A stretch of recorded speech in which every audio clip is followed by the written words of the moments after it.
Welcome to the world of Knits Cool. This video will teach you how to knit this super trendy tote purse using our new post knitting method. Our Knits Cool studio uses simple vertical posts, so there are no needles to hold. It's easy and fun, and you won't get tangled up in knitting needles ever again. For this project, you will need the Knits Cool studio with all of its components and 30 yards of yarn. We will be using the teal blue yarn from the tote purse kit. First, select your medium Knits Cool posts and insert them into the holes in the studio.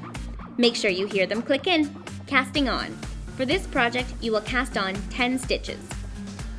To first cast on, take your yarn and find the tail end. Make a slip knot and place it onto the right post, like this.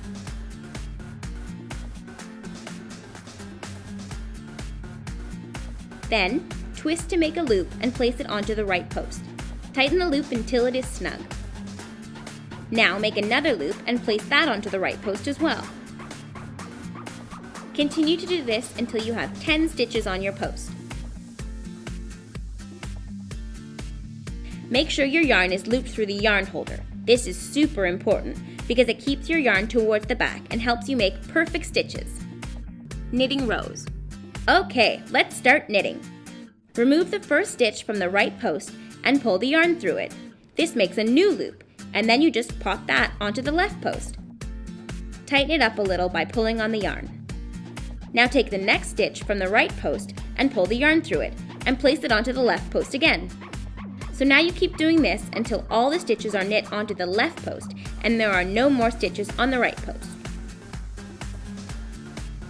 Keep in mind that this row is the most finicky, as your first stitches are just twisted loops and not fully formed yet.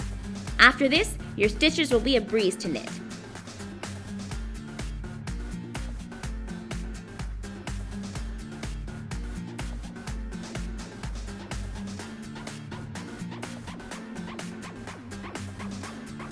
You have now knit one row. Go check your row counter and make sure that the button is set to 1. So now, knit all of these stitches back onto the right post. Now keep in mind, at this point you're probably thinking, my stitches look wrong and don't look anything like knitted fabric. But actually, that's the way they're supposed to look, a little messy looking. So don't worry, just keep going. Once your knitting starts to grow, you'll see your work looking more and more like a knitted design.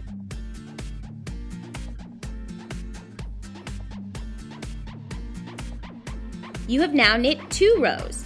You can click to number 2. Alright, let's continue knitting back and forth until you have reached 30 rows. Okay, now that you've finished your 30 rows, your project should look like this. Now let's cast off. This is the fun part. The first step is to knit 2 stitches onto the opposite post. By now I'm sure you can do this with your eyes closed.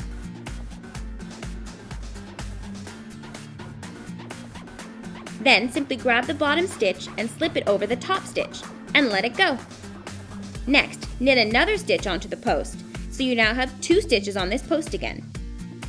Grab the bottom stitch and slip it over the top stitch. Keep doing this until you only have 1 remaining stitch on the post.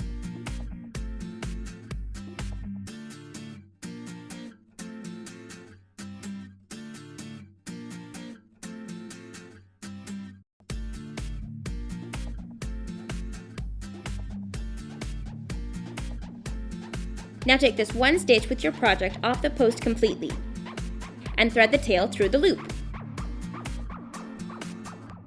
And tighten. You should have a neat finished edge like this. Finishing your tote purse. Let's sew your purse together. Fold the fabric in half with the good side facing out. You are going to sew together one side of the purse, then thread the yarn through the bottom and sew up the other side. The first thing you're going to do is take your sewing needle that comes with the studio and thread the yarn through it.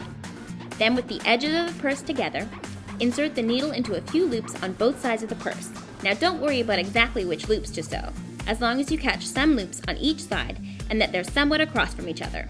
The trick here is to make your stitches snug but not too tight. You want to keep your purse in a rectangle shape. Once you're finished sewing this side, run your thread along the bottom of the purse. This cool little trick is so you don't have to clip your sewing yarn and start again in order to sew up the other side. Then, once you reach the other side, sew up that side until you reach the top of the purse again.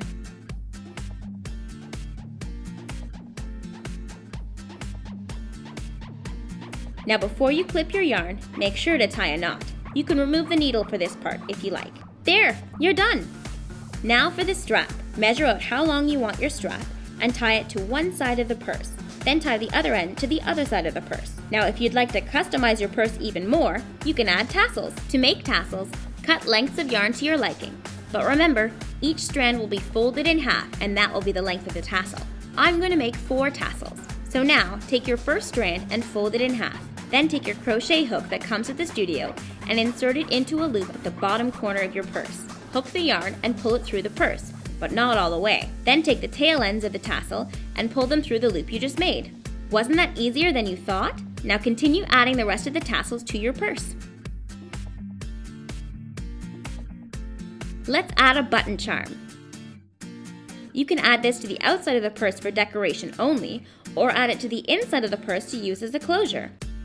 I'm going to add mine to the inside. First, cut a length of yarn at least 6 to 10 inches long. Use your sewing needle to thread the yarn through a loop on the inside of the purse. Then, thread the button onto the needle. And finally, catch a bit of the purse to secure the button, and tie the ends.